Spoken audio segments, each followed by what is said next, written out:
ಚನ್ನಬಸವೇಶ್ವರರಿಗೆ ನಮಸ್ಕರಿಸುತ್ತಾ ನಾವು ವಿಜಯಪುರ ಜಿಲ್ಲೆಯ ಚಡಚಣ ತಾಲೂಕಿನ ಕೃಷಿ ಕಲ್ಯಾಣ ನಗರದಿಂದ ರಾಜಧಾನಿ ನಮ್ಮ ಒಂದು ಶಿಕ್ಷಣದ ಒಂದು ಜ್ಞಾನ ಕಾಶಿಯಾಗಿರ್ತಕ್ಕಂಥ ಸುಕ್ಷೇತ್ರ ಧಾರವಾಡಕ್ಕೆ ಆಗಮಿಸಿದ್ದೇವೆ. ಈಗ ಉಳಿವಿಯ ಚನ್ನಬಸವೇಶ್ವರ ದೇವಸ್ಥಾನಕ್ಕೆ ಆಗಮಿಸಿದ್ದೇವೆ. ಇಲ್ಲಿ ಎಲ್ಲ ನಮ್ಮ ಶಾಲಾ ವಿದ್ಯಾರ್ಥಿಗಳು ನಮ್ಮ ಸೈಕಲ್ ಜಾಥಾ ರೈತಪರ ಕಾಳಜಿಯನ್ನು ಕಂಡು ಪ್ರೋತ್ಸಾಹ ಮಾಡಿದ್ದಕ್ಕೆ ತುಂಬ ಧನ್ಯವಾದಗಳು. ಅನ್ನದಾತನ ಮೇಲೆ ಇರಲಿ ಎಲ್ಲರ ಪ್ರೀತಿ, ಅನ್ನ ಬೆಳೆಯದಿದ್ದರೆ ಉಣ್ಣಲು ಏನೈತಿ, ಹಗಲಿರುಳು ದುಡಿಯುವ ಸುಖಲ್ಲೈತಿ, ಕೂಲಿ ಕಾರ್ಮಿಕರ ಕಷ್ಟ ಕಣ್ಣಂತರ ನಡೆದೈತಿ, ಬೆಳಕು ನೀಡಲು ಬೆಳಗುತ್ತಿದೆ ರೈತರ ಜ್ಯೋತಿ.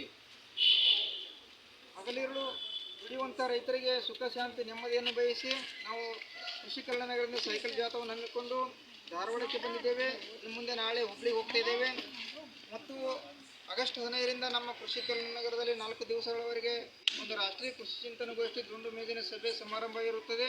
ಆ ಸಮಾರಂಭದಲ್ಲಿ ರೈತನಿಗೆ ಸಾಲಗಾರನಾದ ಸಾಲದಿಂದ ಋಣಮುಕ್ತನಾಗುವುದು ಹೇಗೆ, ಪಂಚ ನದಿಗಳ ಬೀಡು ವಿಜಯಪುರ ಜಿಲ್ಲೆ ನಮಗೇಕೆ ನೀರಿಲ್ಲ, ಹಾಗೂ ವರ್ಷದಿಂದ ವರ್ಷಕ್ಕೆ ಮಳೆ ಏಕೆ ಬರುತ್ತಿಲ್ಲ, ಮತ್ತು ಈ ರೈತರು ಏಕೆ ಈ ಕೃಷಿ ವಲಯವನ್ನು ಬಿಟ್ಟು ನಗರ ಪಟ್ಟಣಗಳಿಗೆ ಬರ್ತಾ ಇದ್ದಾರೆ ಅಂತಕ್ಕಂಥ ವಿಷಯಗಳ ಮೇಲೆ ಚರ್ಚಾಗೋಷ್ಠಿ ಇರುತ್ತದೆ. ಹಾಗೂ ಗಿಡಗಳು ಹಚ್ಚುವ ಕಾರ್ಯಕ್ರಮವನ್ನು ಇರುತ್ತದೆ. ಆ ಸಮಾರಂಭದಲ್ಲಿ ನಮ್ಮ